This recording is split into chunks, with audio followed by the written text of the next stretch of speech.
십계명 세 번째 시간으로 12절부터 14절 한 목소리로 같이 읽어볼까요? 시작. 내 부모를 공경하라. 그리하면 내 하나님 여호와가 내게 준 땅에서 내 생명이 길리라. 살인하지 말라. 간음하지 말라. 하나님 아버지 감사합니다. 하나님이 주신 율법의 기초이며 또 모든 사람들, 우리 믿는 자들의 기초가 되는 십계명 중에 또 오늘 세 개의 계명을 우리가 살펴보려고 하오니 이 법을 만드신 하나님의 그 마음을 우리가 잘 깨닫기로 합니다. 하나님 아버지께서 함께 하셔서 성령으로 조명해 주시고 깨닫지 않으면 우리가 그냥 피상적으로 알고 머리로만 배우고 끝날 수도 있습니다. 하나님 우리와 함께 하셔서 제가 준비하지 않은 그런 부분도 생각나게 하셔서 하나님 아버지께서 하시고 싶은 말씀하고자 하시는 것을 하나님 오늘 잘 전달할 수 있도록 도와주시고 은혜하게 베풀어 주시옵소서. 예수님 이름으로 기도했습니다. 아멘. 우리가 이제 십계명 하는데 원래 성경에는 이제 정확하게 십계명이란 말은 없습니다. 정확하게 하면요, 20장 1절에 나온 것처럼 하나님이 이 모든 말씀으로 말씀하여 이르시되 이렇게 해서 뭔가 말씀을 하셨다. 10가지 말씀을 하셨다. 이제 이렇게 원래는 돼 있어요. 그래서 이게 이르시되가 이제 말씀하시다 아닙니까? 이르시되. 그래서 이제 하나님이 뭐 가라사대 여기 이제 다 하나님 말씀하시는 건데 창세기 그 1장에도 보면요, 이제 하나님이 이르시되 여호와가 이르시되 이렇게 표현 나오죠? 딱 세우면 10번이 나옵니다. 10번. 네, 10번. 여기서도 이제 이르시다 이렇게 하진 않았지만 이제 이렇게 쭉 나열하는 살인하지 마, 간음하지 마 이렇게 하는 게 이제 10개가 나오는 거죠. 그래서 우주를 창조하실 때 하나님도 10번을 말씀하셨고 또 이렇게 이스라엘 백성들을 구원하셔서 뭐 이렇게 재창조하실 때도 10번의 이르시되가 있으셨다. 이렇게 매칭 좀 해볼 수도 있는데 그냥 10이라는 숫자가 사실은 좀 상징적인 숫자입니다. 그래서 재앙도 10재앙 이렇게 나오게 되는 거고 헌금을 드릴 때도 우리가 11조 이렇게 되는 거고 10이라는 수가 당시에 이스라엘 백성들뿐만 아니라 고대 근동에 사는 사람들한테 다 상징적인 숫자였어요. 10. 완전한 숫자. 그러니까 뭐 우리가 손가락도 10개, 발가락도 10개 이렇게 되니까 사람들이 자연스럽게 이렇게 생각을 했겠죠. 그래서 10까지 하고 또 다시 또 열을 하면 20이 되고 이런 수학적 개념에서 그렇게 되고. 그래서 이제 어떤 사람들은 이게 그래서 원래는 10개 명이 아니야. 명이라는 건 명령했다라는 거잖아요. 10개를 명하셨다. 그러니까 이건 율법적인 그리고 법적인 뭔가 이렇게 좀 무거운 뭔가 이렇게 안 하면 안 되는 것 같은 그렇기보다는 원래 말씀하셨다. 이르시되라 그랬잖아. 그러니까 요거는 명령이라는 관점보다는 하나님이 우리에게 말씀을 하셨다. 요렇게 이제 보는 게 좋다 이렇게 얘기를 하는데 요거는 이제 왜 그러냐면 요게 저는 동의하지 않는데 요 법에 대한 거부감 때문에 사실은 나온 겁니다. 거부감 뭐냐? 우리도 거부감이 있을 수 있는데 이제 세상 사람들이 봤을 때 아니 뭐 이렇게 십계명은 뭐 하지 마라 이러면서 이렇게 부정적이냐? 기독교는 이렇게 부정적인 종교냐? 우리 긍정적으로 살아야지. 아니 같은 말도 긍정적으로 하면 되지 왜 부정적으로 말하는 거야? 이렇게 해서 사람들이 거부감을 갖고 있다라고 하니까 심지어 신학자나 목사가 우리 기독교는 그런 종교가 아니에요. 부정적인 종교가 아니에요. 이건 하나님께 말씀하신 거예요. 이거 긍정적으로 바꿀 수 있어요. 요렇게 이제 생각하는데, 그러니까 이거는 뭐 부모 자식 간에 이렇게 아버지가 하는 말씀, 훈계하는 것, 아버지가 이렇게 자식들 잘 되라고 좋은 말씀 해주는 것 정도, 이렇게 보면 됩니다 하는데, 이제 저는 그렇게 생각하지 않습니다. 그건 아니에요. 여기 분명히 명령어로 돼 있어요, 다. 그래서, 이걸 자꾸 세상 사람들이 그렇다 그래가지고 우리가 이거 긍정적으로인 거지 이렇게 이런 식으로 바꾸려고 하고 자꾸 할 필요가 없습니다. 법은 원래 이런 거예요. 법은 세상의 법도 그래요. 뭐 하지 마라, 이거 하면 안 된다 이렇게 돼 있는 거예요. 법은 원래 그래. 예수 하나님께서 그리고 우리에게 명령어로 주신 건 계명이에요. 법이에요. 그리고 요게 갑자기 무슨 좋은 환경의 분위기에서 이스라엘 백성들하고 이렇게 이스라엘 백성들이 막 순종도 잘하고 그러니까 뭐 하나님이 이렇게 쭉 이렇게 사랑스러운 말로 하시는 게 아니잖아요, 분위기가 지금. 그리고 요 20장 10계명 뒤에 계속 법이 쭉 나옵니다. 법이. 어떤 때는 뭐 어떻게 하라 법이 나오잖아요. 요거는 일종의 모법과 같은, 헌법과 같은 개념으로서 하나님께서 우리에게 명령으로 주신 거예요. 그래서 10계명이다 이렇게 부르는 거는 적절하고, 오히려 이렇게 좀 더 정확하게 개념을 우리가 가질 수 있는 10계명인 거예요. 그래서 이제 지난주에 우리가 1부터 4계명까지 봤는데, 기억이 날지 모르겠지만, 공통점을 찾아보니까, 이건 우리가 하나님께 오늘날 우리가 어떻게 우리는 그럼 오늘날 지킬 수 있을 것이고, 우리가 어디서 이걸 발견해야 되냐, 공통점이 우리가 예배 드릴 때 다 이렇게 1부터 4계명까지 있는 것들을 정신을 가지고 지키고 예배를 드리는 그런 공통점이 있다 이렇게 말씀을 드렸습니다. 오늘은 이제 제 5계명인데 여기서부터가 좀 이제 하나님이라게 대라기보다는 이제 사람 간의 관계입니다. 그래서 5계명은 우리가 잘 알다시피 내 부모를 공경하라 이런 얘기죠. 그 뭐가 공경하는 거냐? 공경하다. 그러니까 우리는 이제 부모에게 효를 다해라, 유교적 관점에서. 그것도 포함해요. 그죠? 근데 그보다 조금 더 포괄적이고 광범위합니다. 공경한 거랑 효는 좀 약간 달라요. 효도한다는 거는 한마디로 유교에서 말하는 효도는, 이제 젊어서 고생하시고, 이제 늙어서 기력이 없으신 부모님을 자식이 잘 보살피고 돌보고, 정성을 다하고, 부모님에게 좋은 말씀도 해드리고 좋은 걸 드리고 노력해 하지 않고 뭐 이렇게 하면 이런 거 이제 우리가 생각하는 그런 어떤 그런 거죠. 돌봄 같은 거, 지극정성을 다하는 거, 요게 이제 우리가 효도죠. 그러면 이 효도는 우리가 생각해보면 알지만, 내 자식도 그렇고 제가 젊을 때도 그랬지만, 우리가 젊었을 때 부모한테 효도할 게 별로 있냐, 그런 관점에서. 물론 시키는 대로 말 잘 듣고 공부하라 그러면 맨날 공부하고 뭐 넌 이거 하지 마 그러면 안 하고, 이것도 다 효도긴 하지만 내가 부모님을 케어해드릴 건 없었잖아요. 젊을 때는 사실 없죠. 내가 장성을 하고 부모님은 연로하셨을 때 그때부터 사실은 효도라는 게 진정으로 이렇게 어떻게 보면 할 게 있고 발휘가 되죠.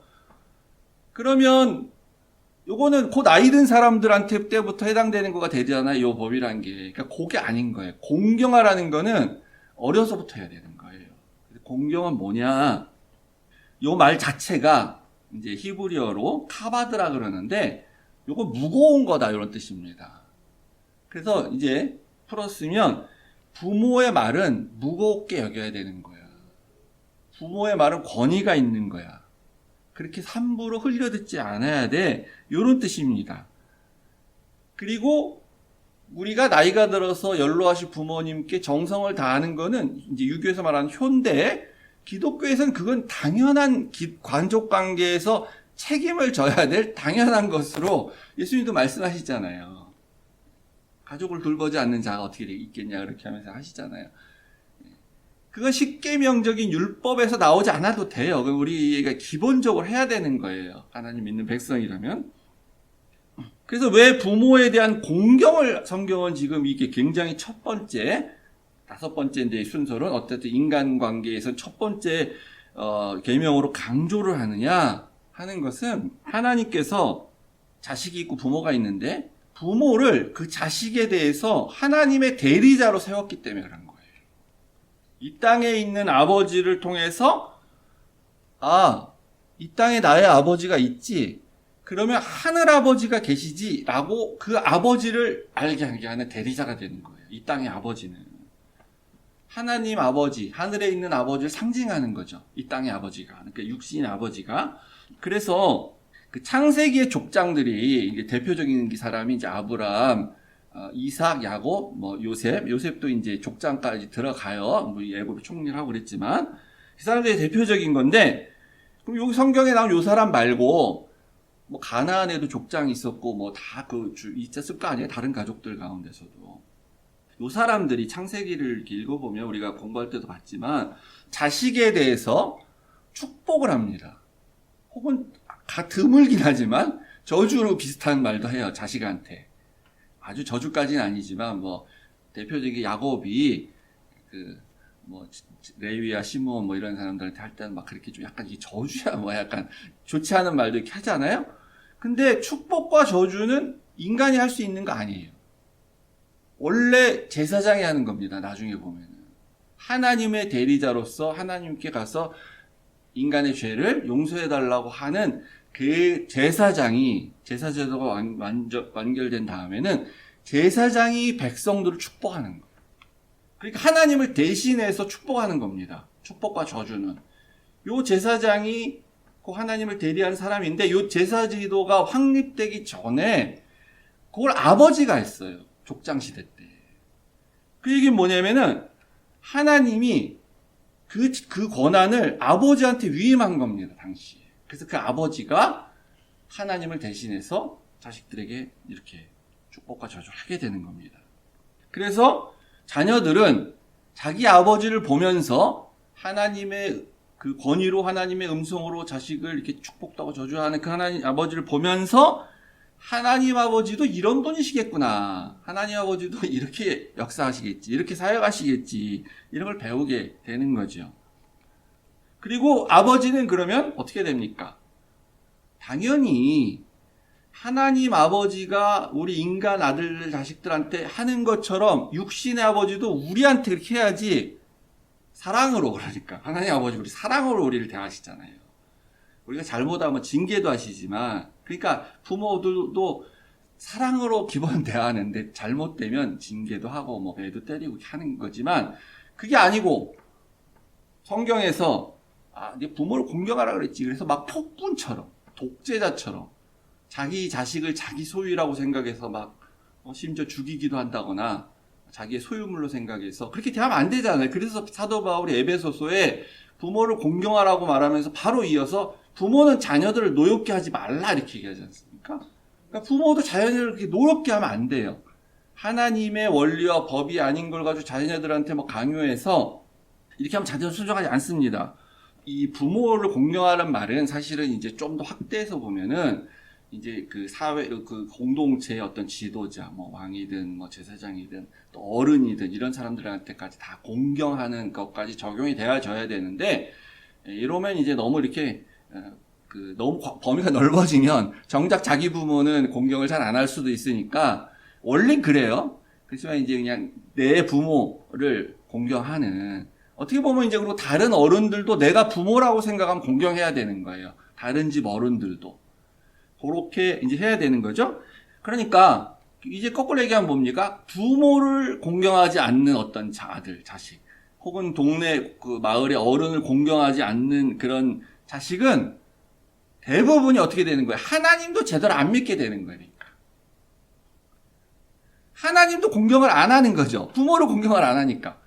그래서 말라기서에 하나님께서 이러지 않습니까? 야, 너희들이 나보고 아버지라면서, 그 내가 아버지인데 너희들이 나를 언제 공경한 적이 있냐?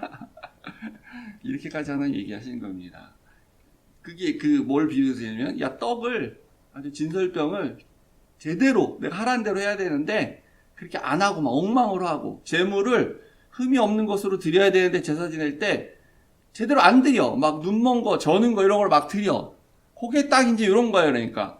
자기 부모가 다 늙으셔가지고 이렇게 있어. 그러면 이제 오늘날 말로 하면 그렇죠. 뒷방 노인네 같이 딱 있죠. 저쪽 방에 이렇게 있는 거죠. 그러면은 이제 처음에는 좀 이렇게 또 이게 효도 좀 하려고 잘하고 그래서 뭐 맛있는 것도 해다 드리고 갖다 드리면은 아휴 내가 야 이도 없고 안 좋고 나 소화도 잘 안 되고 뭐 그래서 나 안 먹어 별로 나 먹고 싶지 않아 뭐 이러고 이제 그리고 또 이렇게 용돈 쓰시라고 갖다 드리고 내가 무슨 돈이 필요하냐 나 돈 없어도 돼 뭐 이래서 안 받고 이제 이러잖아요 요즘 우리 어른들이. 그러면 그 다음부터 자식이 이제 어떻게 되냐면 드려봐야 안 받는데 뭐 맛있는 거에다 드려봐야 안 드시는데 못 드시는데 어차피 이제 이런 마음이 들잖아요. 그래서 하나님께 대해도 그렇게 하는 겁니다. 그러니까 아니 재물이 그 소가 죽여가지고 이렇게 가죽 다 벗겨서 살 이렇게 다 떠놓고 나면 얘가 눈 멀었던 애인지 뭐 다리 저렸던 애인지 그거 누가 알겠어? 하나님이 어떻게 알겠어? 하나님 그리고 실제 드시지도 않잖아. 이거 하나님 뭐 가져가시는 것도 아니잖아. 요렇게 이제 되는 거예요. 그러니까. 그래서 그때 말라기서에서 하나님께서 너희가 니네 부모한테 하듯이 나한테 똑같이 하는구나. 이렇게 얘기를 하게 됩니다. 그래서 용돈도 누가 이게 손자들 자식이나 이렇게 손자들이 갖다 주고 그러면 필요 없어도 다 받으셔야 돼. 그래야 계속 주고 그런 거죠.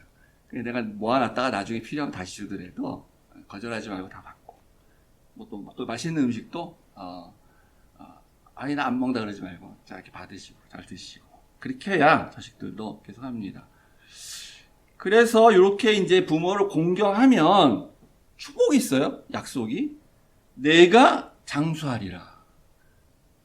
부모가 장수하리라가 아닙니다.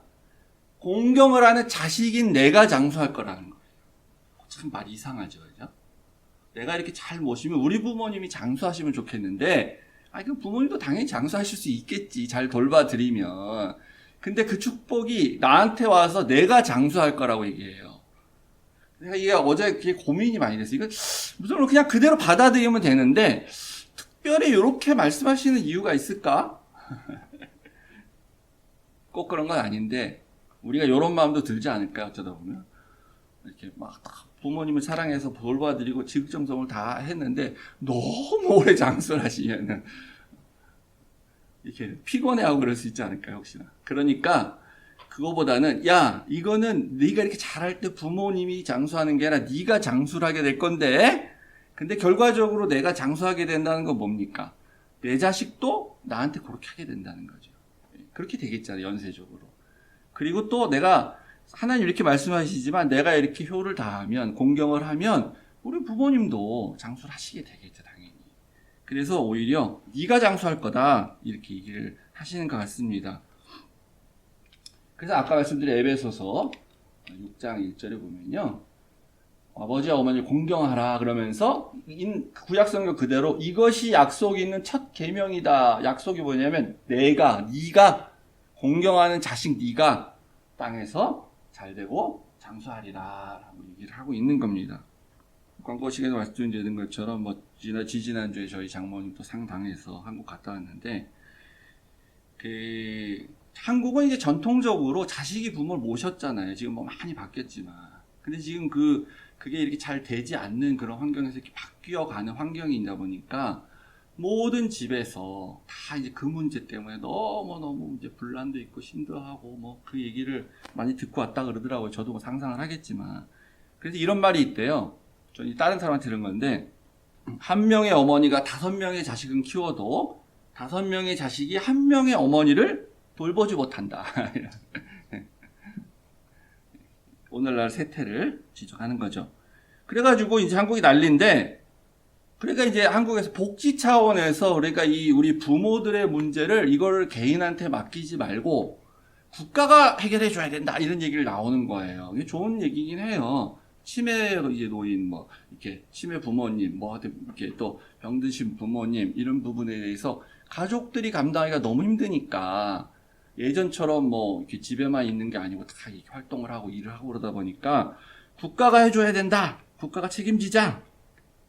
좋은 내용이긴 한데, 이제, 그거를, 이 가족 안에서 해결하지 못하고 있다는 게 이제 씁쓸한 거죠, 그러니까. 그리스도인 가정 안에서도 해결을 못하고 있다. 라는 거. 그래서 그냥 어떤 게 잘하고 있다 못하기보다는, 현재 상황이 그렇다는 겁니다. 미국 같이 옛날부터, 어차피 그냥 자식은 20살 넘어서 대학 가면서부터 독립해서 살고 그냥 가끔씩 나오고 그런 사회가 한국은 아니었다 보니까 지금 그런 것 같아요. 6계명은 살인하지 말라입니다. 근데 이 살인하지 말라가 우리가 당연히 아주 쉽게 이해가 되죠. 사람을 죽이지 말라 이런 뜻이지 않습니까? 근데 여기 쓰인 히브리어가 여기 주석을 좀 찾아보고 그러면요, 아주 좀 특이한 상황이 나오는데, 라차흐라는 단어인데 요 말이 제가 히브리어 잘 아는 거 아니기 때문에 저 잘 모르고 그냥 책에 있는 걸 보는 건데, 요게 번역을 할 수가 없는 아주 고유의 히브리어라고 합니다. 요 단어가. 그러니까 인근 다른 나라에 어떤 매칭이 되는 말이 거의 찾기가 힘든 거예요. 죽이지 말라라는 게. 그러니까 상황 속에서 쓰이는 걸 보고 감정적으로나, 그러니까 직감적으로나 뭔가 오랜 역사와 문화 속에서 그냥 이렇게 탁 알아들어야 되는 말인 거야. 히브리 사람들만 알 수 있는 그런 말이에요. 우리나라 사람들이 왜 한이 맺혔다, 뭐 이럴 때, 우리 정으로 다 이렇게 이렇게 한다 그럴 때 그 말이 영어나 이런 말로 번역하기가 좀 힘든 뭔가가 있잖아요. 근데 우리나라 사람은 다 알죠. 그렇게 딱 말하면. 여자가 하늘 가지면 어떻게 된다 할 때, 우리 뭔지 다 알아. 근데 외국 사람들한테 번역을 해서 이해시키기가 어려운 그런 단어인 거예요, 이게. 근데 뜻은 죽이다 이런 뜻입니다. 그러니까 죽이지 말라가 되는 거죠. 살인하지 말라니까. 그래서 어떤 사람들은 모든 걸 죽이지 말라 이렇게 이해하고 지켜야 된다고 하는 사람이 있고, 아니야, 요거는 사람에 대해서 그런 거야. 살인하지 말라, 사람을 죽이지 말라는 거야 라고 이제 두 가지 주장이 있는데, 지금이야 당연히 대체적으로 우리가 불교도 아니고 하나님께서 이렇게 동물 제사에 대한 그런 걸 다 주셨잖아요. 그래서 이거 동물에 해당되는 건 아니야. 사람을 죽이지 말라라는 거야 라고 우리가 이제 보통 봅니다. 그래서 왜 사람을 죽이면 안 되냐? 당연히 하나님의 형상으로 창조된 인간을 죽이는 거는 거기 하나님의 형상이 있는데 사람한테 그걸 죽이면 하나님의 형상을 파괴하는 거가 되는 거죠. 사람을 죽이면 안 되죠. 그리고 하나님께서 어떤 사람을 어떤 부모에게서 잉태하게 해서 이 땅 가운데 보내셨을 때는 그 사람에 대한 계획이 있다고 우리 보통 믿어요. 하나님의 계획이.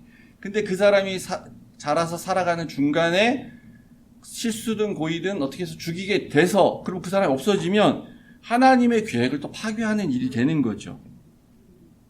그러니까 죽이면 안 돼요. 그런데 성경을 또 읽어보면 이런 경우는 죽여라. 하나님께서 말씀하시잖아요. 이럴 땐 죽여라. 이런 건 죽어야 마땅해. 이렇게 얘기하지 않습니까? 창세기 제일 먼저 나오는 게 창세기 9장에 나오는 건데, 노아 홍수 이후에 노아가 방주에서 나왔을 때 하나님께서 이제 이런 동물들을 너희들이 음식으로 먹어도 돼. 그럼 죽이게 되는 거잖아요. 음식으로 먹으려면 동물들을. 그리고 너희가 이제 사람의 그런 형제의 피, 사람의 짐승이든 사람의 형제이든 그에서 피를 흘리게 되면, 그러면 그 피를 흘리게 만든 그 사람의 피도 흘려야 될 것이다. 이런 얘기를 하세요. 그 얘기는 뭐냐면은, 이제 그 이유는 뭐냐면 하나님이 자기 형상대로 지으셨습니다. 이렇게 밝히시는데, 이런 말이에요. 어떤 사람이 누굴 죽였어. 그러면 요 사람에 대해서 살인자잖아요, 살인자. 요 살인자는 정당하게 보복을 해도 괜찮다는 법을 주신 거예요, 이게. 왜냐하면 살인을 하면 안 되는데, 그 안 되는 걸 어떤 사람이 자기가 행해버렸어. 그러면 살인을 하지 말라라는 하나님 법이 있어서 이 사람을 못 죽이냐? 그게 아니라는 거예요. 이때 하나님이 이건 정당한 보복은 해도 된다라고 말씀하신 겁니다.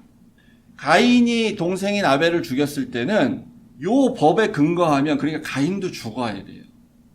살인자이기 때문에. 자기 피도 흘려야 돼. 근데 하나님이 가인을 못 죽이게 하지 않았습니까? 그래서 가인에게 보호의 표를 주시죠. 그런데 바뀐 거예요. 다른 사람을 죽이게 되면 그 사람에게 보복을 하는 건 정당하다라는 겁니다. 그게 법이에요. 그래서 우리가 살인을 하지 말라는 거, 사람을 죽이지 말라는 걸로 이 법을 이해하는데, 그러면 무조건 죽이면 절대로 안 된다라는 게 아니고, 우리 개혁주의 교회나 장로교회 교회 같은 데는 무조건 살인하지 말라는 거냐? 그게 아니라는 거예요. 그래서 이제 여호와의 증인이나 이제 이런 데는 이걸 무조건 어쨌건 무슨 이유가 돼도 사람을 죽이면 안 된다라고 이해를 해서 사형제도 당연히 반대를 하는 거고요. 그 다음에 군대를 안 가는 겁니다. 그게 이제 양심적 병역 거부라 그러죠. 근데 이제 미국 같은 경우에는 모병제기 때문에 문제가 덜 돼요. 자기 군대 안 가면 돼. 자기 군대를 원하면 가는 거니까. 한국은 징병제인데 안 가면 안 되는데, 나는 양심적 병역 거부자다. 나는 군대를 군대를 가면 살인을 하는 건 아닌데, 군대라는 것 자체가 총을 들고 군사훈련하는 게 사람 죽이는 훈련하는 거잖아. 전쟁 나면. 그러니까 만약에 전쟁이 났다. 그러면 사람 죽이게 되는 거 어쩔 수 없이. 난 그걸 못하겠다. 내 신앙의 양심상. 그래서 이제 거부를 하는 겁니다. 근데 징병제다 보니까 예전에는 이걸 허용을 안 했어요. 그럼 이 사람 어떻게 되냐면 감옥을 가야 돼요. 근데 이제 최근에 바뀌어서 이걸 법원이 받아들였습니다.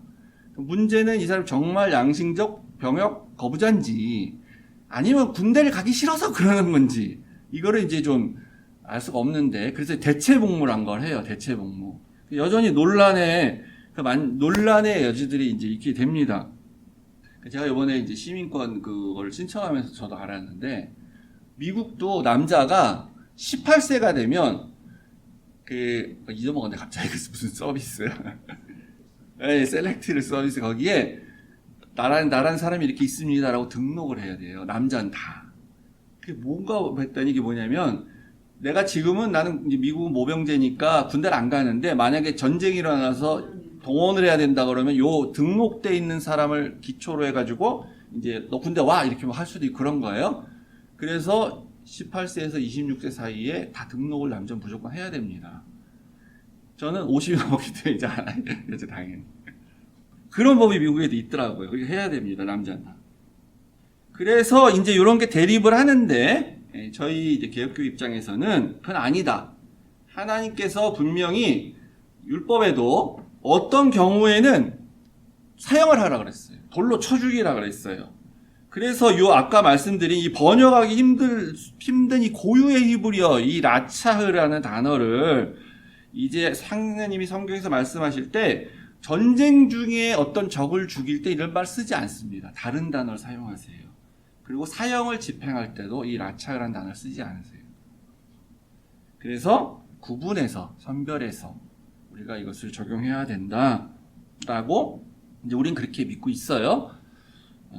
그래서 뭐 정당 방위라든가 뭐 군대 가서라든가 뭐 사형을 집행한다라든가 이런 거에 대해서 이제 기독교가 뭐 하면 안 돼, 반대야 뭐 이런 걸 얘기하지 않는 겁니다. 근데 이제 살인하지 말라는 그러면 법의 취지와 목적은 당연하게 생명을 존중하라는 거 아니겠습니까? 생명을 가볍게 여기지 말라, 함부로 여기지 말라. 사형을 집행을 한다 할지라도 그거는 최후의 결정이고 최후의 수단인 거죠. 그러니까 그걸 결정하기 전까지도 생명을 존중하는 입장에서 최대한 고민을 해야 되는 거예요. 정말 이 사람은 억울한 게 없는가를 또 봐야 되는 거고, 안 그러면 억울하게 죽는 일이 발생을 또 할 수도 있는 거죠. 그러니까 취지와 목적은 생명을 존중하라는 건데, 그러면은 아까 말씀드린 것처럼 이걸 포괄적으로 광범위하고 긍정적이게 살인하지 말라고 하지 말고 법에 아예 인간을 살려라 이렇게 하면 좋지 않냐? 이게 이제 십계명을 긍정적으로 봐야 된다라는 주장을 하는 사람들 얘기입니다. 근데 왜 살인하지 말라고 했냐? 그게 인간을 살리라라 그러면요, 그게 법이 아니라 그때 윤리가 되는 거예요. 윤리는 애매모호해요. 그건 판단하기가. 근데 법보다는 윤리가 더 상위 개념입니다. 법 위에 윤리가 있는 거예요. 양심이 있고. 그러니까 이 법을 적용하고 집행하는 데는 당연히 윤리적인 개념과 양심을 가지고 법의 취지를 살려서 집행을 해야 되는 거죠. 그렇지 않고 사람을 살리는 일을 해라 그러면은 이거 언제 어디까지 그걸 다 할 수가 있겠어요? 무슨 의사대라는 겁니까? 뭐 어떻게 해야 되는 게 사람 살리는 얘기겠어요? 하나님은 우리에게 그런 짐을 주신 게 아니에요. 그것까지 우리가 부담을 느끼면서 나는 사람 살리는 일 해야 돼 하면서 맨날 찾아다니고 사람 살리는 일에 헌신을 하는 게 아니고, 나는 생명을 존중을 여기고 살인을 안 하면, 생명을 존중하는 생명.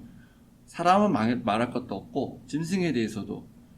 그래서 요 원리를 이제 가지고 재판을 해야 되는 겁니다. 그러니까 왜냐하면 케이스가 다 다르잖아요. 재판이란 게 어떤 사건이 일어나는 걸 다 적어놓을 수는 없는 거예요. 재판을 해야 되는 상황이 딱 됐어. 요 원리를 가지고 있는 사람이랑 그 원리에 맞춰서 하는데, 그게 대표적인 게 이제 솔로몬의 재판이에요. 그래서 진짜 엄마와 가짜 엄마가 와서 이게 내 아들이다라고 서로 싸우죠. 그랬을 때 솔로몬이 그러면은 둘 다 엄마라 그러니까 내가 알 수가 없으니까 애를 반으로 잘라서 반씩 줘라. 그러니까 이제 그 한 엄마는 내가 포기할 테니 제발 애를 죽이지 말라. 한 엄마는 내가 어차피 못 가질 바에는 그냥 애를 죽여라. 반씩 갖는 건 갖는 게 아니다. 죽이려 걸려라. 너도 못 갖고 나도 못 갖게 가자. 이런 거잖아요. 그러면은 우리는 애를 죽이지 말라라고 말한 엄마가 진짜 엄마랄 거라고 생각하죠. 그거 물론 당연히 99% 그 사람이 엄마가 맞을 거예요, 당연히. 근데 알 수가 없고 그게 중요한 게 아니에요, 거기서는. 누가 진짜 엄마냐가 중요한 게 아니고 누가 생명을 존중하냐가 중요한 거예요. 죽이지 말라고 한 여자가 그 여자가 그렇게 말한 거예요. 그래서 그 여자가 진짜 엄마라고 우리가 믿는 거지.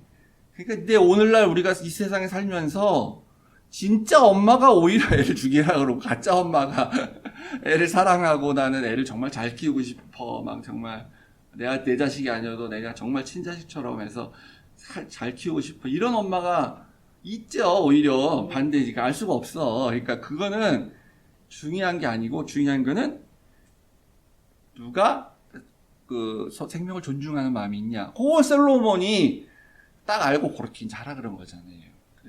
그래서 여기 이제 다음 주부터 볼 텐데 뒤로 가면 21장에 이제 10계명을 다 얘기해 주시고 내가 내 백성 앞에 세울 법규는 이러하니라 라고 하면서 법은 법이 아니고 법규는 또 뭐야? 이렇게 나오는데 이게 뭐냐면 요 법을 적용하는 규칙을 얘기해 주시는 거예요. 그래서 판례로 쫙. 그러니까 요 기론 기준으로 요런 원리로 해라 라고 이제 할 때 재판하는 사람 그렇게 하고 또 적용해야 되는 사람도 그렇게 하라는 거죠. 그래서 살인하려는 법을 가지고 우리가 어떻게 실천할 것인가, 또는 살인이 만약에 일어났어.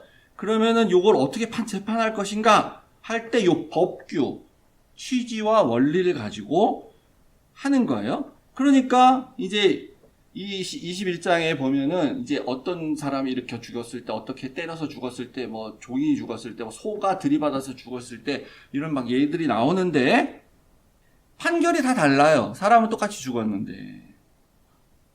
그러면 요건 이제 당연히 살인에 관해서는 그렇게 다르게 하고 또 적용도 해야 되는데 요 생명을 존중한다는 게 얼마나 넓어지겠습니까? 개념이. 죽이고 죽고 뭐 살고 안 살고 그런 걸 떠나서. 그래서 이거 건축을 할 때도 적용이 될 수 있어요.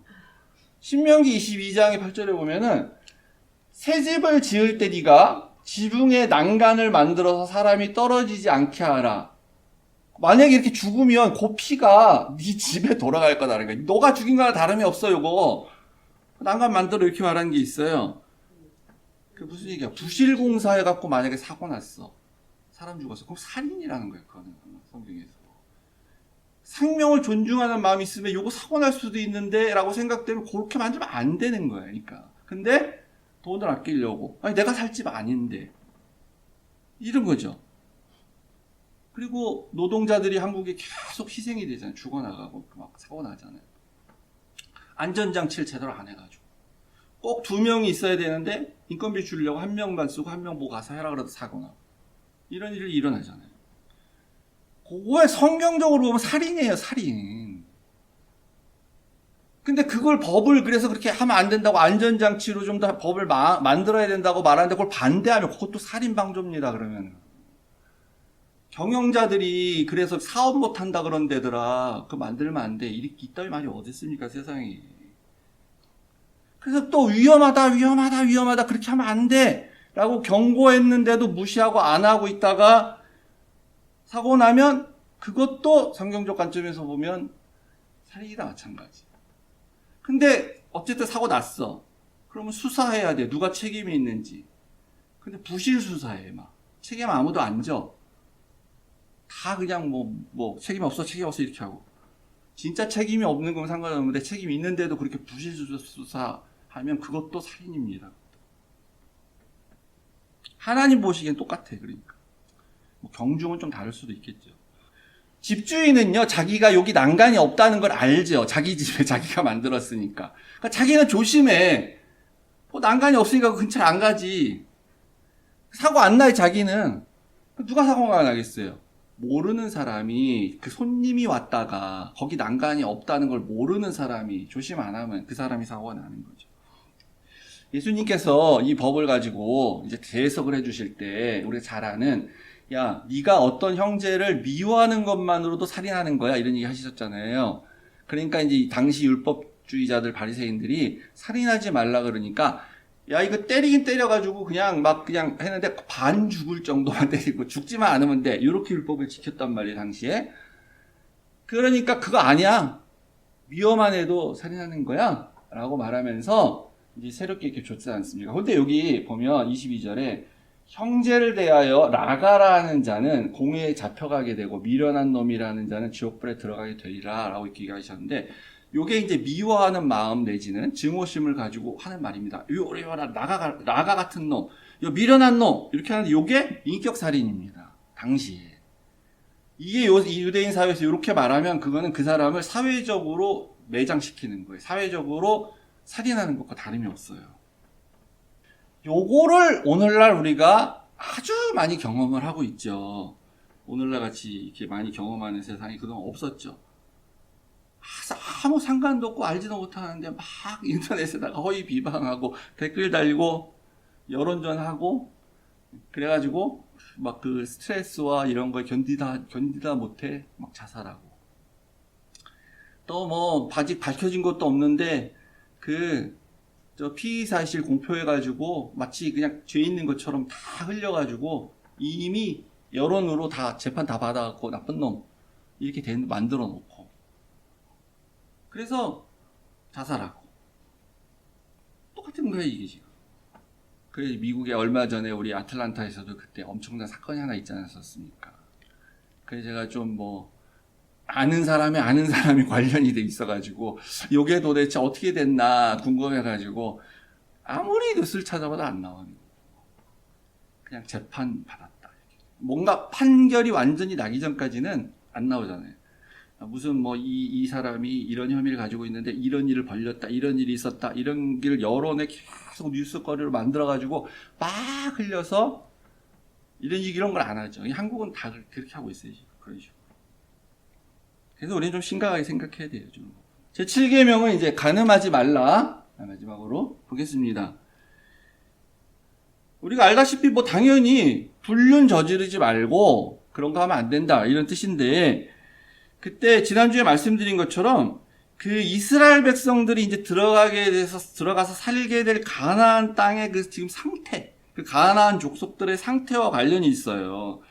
우상 숭배와 이 성적 타락이 극에 달해 있는 상태입니다. 그래서 이제 이 레위기 18장에 보면요.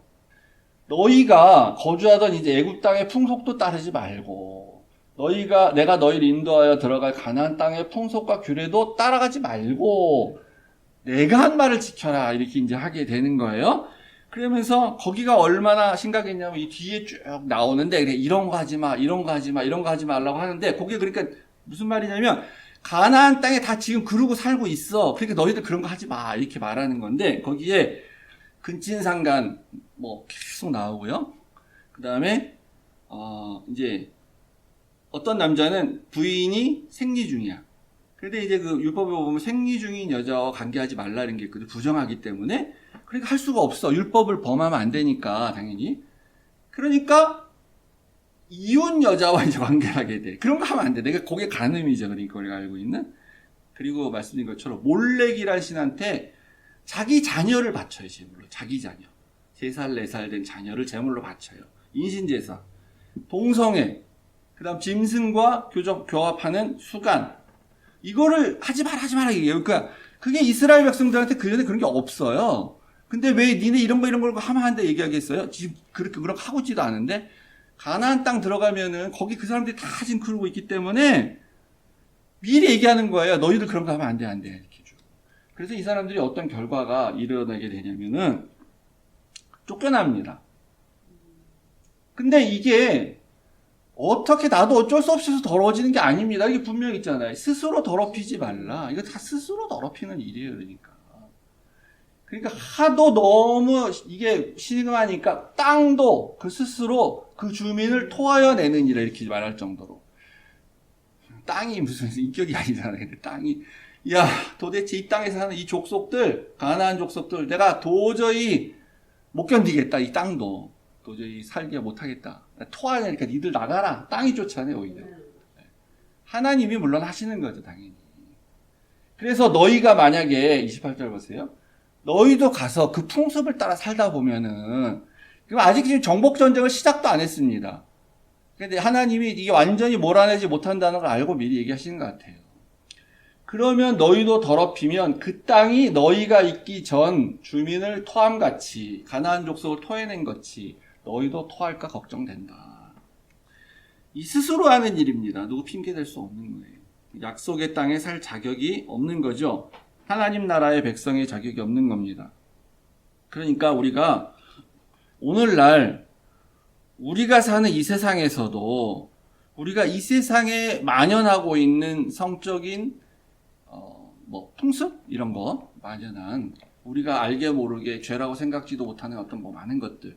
그러니까 아까 여기서 간음하지 말라는 건 근친상간 수간 동성애 다 모든 걸 포함하는 그런 개념일 수 있는데 어쨌든 오늘날 우리가 이 세상에서 만연하고 있죠. 한국도 이제는 이제 그 간통죄도 다 폐지됐고 그러니까 죄도 아니야. 아이고 괜찮지.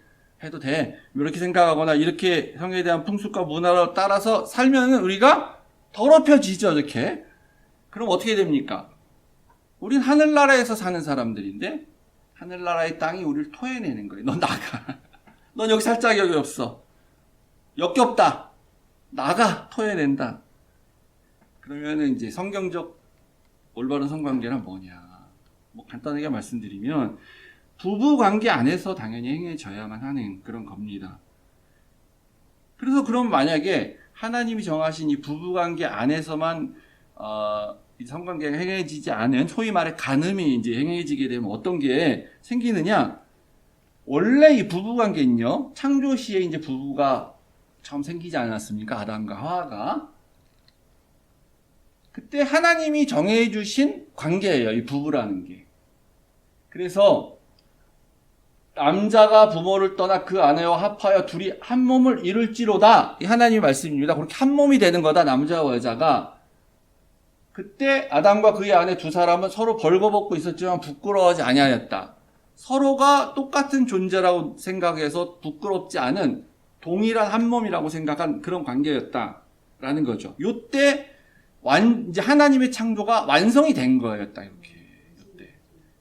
6일째, 이제 우리가 그때 6일째 됐다고 보는 거죠. 그래서 그때 이러고 나서 그 다음에 하나님께서 이제 이 부부에게 명령을 주셨잖아요. 그들에게 이르시되 생육하고 번성하여 땅에 충만하라. 땅을 정복하라. 모든 생물을 다스리라. 하나님께서 이 땅을 맡기는 위임 명령을 이 부부에게 주신 겁니다. 인간에게. 정상적인 부부의 관계. 그렇게 하면서 완성이 됐죠. 창조의 완성이 결혼이란 것으로서 창조가 완성이 된 겁니다. 결혼이란 것으로서. 근데 이제 타락을 했어요. 그리고 우리 세상은 종말로 향해 가는 거예요. 종말이 와요, 이제. 예수님 재림하세요. 세상 끝이 있어요. 그럼 세상 끝에 또 뭐가 있냐? 그때도 결혼이 있어요, 그때도. 어린 양과의 혼인잔치가 세상 종말에 있는 건데, 그때 어린 양의 혼인 계약 이제 있다는 거잖아요. 그때 어린 양은 누굽니까? 신랑 되시는 예수님. 그리고 그 아내는 교회죠, 교회. 신부가 되는 건 교회. 요렇게 하면서 완성이 되는 거예요. 세상의 끝이 나요.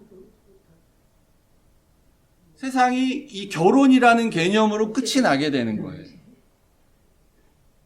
그러면 창조의 완성도 결혼이고 부부가 하나 되는 것을 통해서 인류 역사의 마지막도 이 결혼, 한 몸이 되는 것, 연합하는 것으로 이제 생기는 건 이제 끝나게 되는데, 간음이 생기면 어떤 일이 생기냐?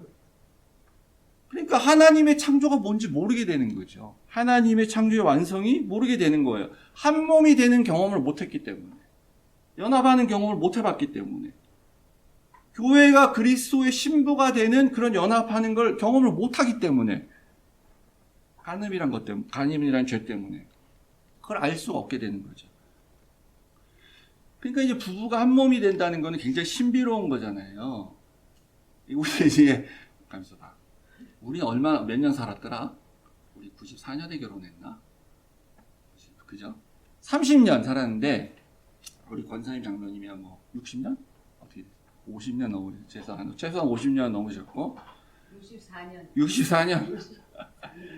그러면 이제 살아보니까, 이게 이렇게 뭔가 설명하기 힘들어도 한 몸이 된다는 것, 서로가 하나가 된다는 것을 그냥 설명은 힘들어도 어렴풋이 느끼게 되고, 이제 알게 되죠. 굉장히 신비로운 일입니다. 신비로운 만족. 너무너무 다른 사람이 둘이 만나가지고 오래 살았는데, 아, 이제 하나가 됐구나, 뭐 하나구나. 어느 순간에 이렇게 이제 좀 느끼고 알게 된다는 거, 그 너무 신비한 일이에요. 하나님이 세 분이 하나로 계신다는 건 우리가 도저히 이해할 수가 없고 설명할 수가 없는 겁니다.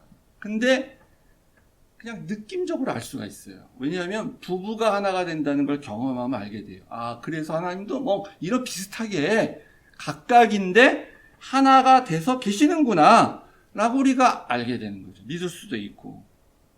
부부관계의 신비함을 통해서 그거가 뭔지를 좀 깨달을 수가 있는 거예요. 이게 축복입니다. 근데 우리가 간음을 하고, 그리고 나서 이제 또 들통나서 이혼하게 되고, 그리고 나서 또 다시 또 만나서 재혼하게 되고, 이러면 다 그런 건 물론 아니겠지만요. 사정이 다 있겠지만, 이런 과정이 반복되면 이 부부가 연합한다는 것, 한 몸이 된다는 신비함이라는 걸 우리가 알기가 어려운 거예요.